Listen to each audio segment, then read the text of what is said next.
Welcome to GenX Childhood of Irony Part 8. Today we're going to talk about what I consider the ultimate childhood of irony experience. The ABC after school special titled Stoned, starring Scott Baio. Written and directed by John Hirschfeld in 1980, who was only 33 years old at the time. Our story opens with Mike and his older brother. Their mother is gone, no explanation, and their toxically masculine father is obsessed with the athletic older brother who is going off to college. Mike, according to the 80s uniform standards, is a nerd with his shirt tucked in and glasses. And 80s uniform standards has no inability to speak to girls and zero personality. After struggling to communicate with Felicity, the new girl, Mike finds himself wondering what he can do to pull the stick out of his butt and learn how to have fun.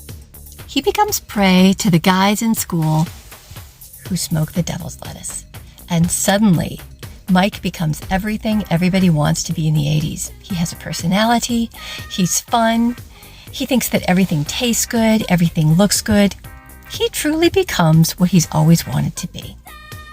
People who use this drug are portrayed as silly, the stoner laugh, this guy is worth watching the show for.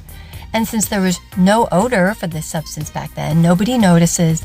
They just notice that his personality is different, including his teacher, who happens to be the writer and director, John Hirschfeld, making his acting debut.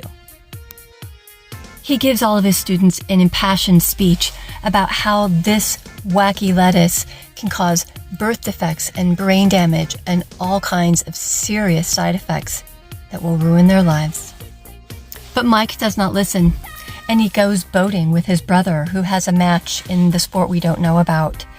And he's under the influence and hits his brother in the nose with an oar, causing him to have a bloody nose and pass out. When his brother comes to in the hospital, because you could afford to go to the hospital for bloody noses in the 80s because healthcare costs weren't that high, his career is over. And toxic masculine dad shows up and wants to know what has happened. Older brother says, "My younger brother saved my life even though he knows he was stoned." And now toxically masculine dad loves him again.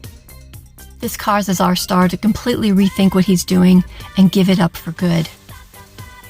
He's ruined his brother's life because of this. That broken nose was everything.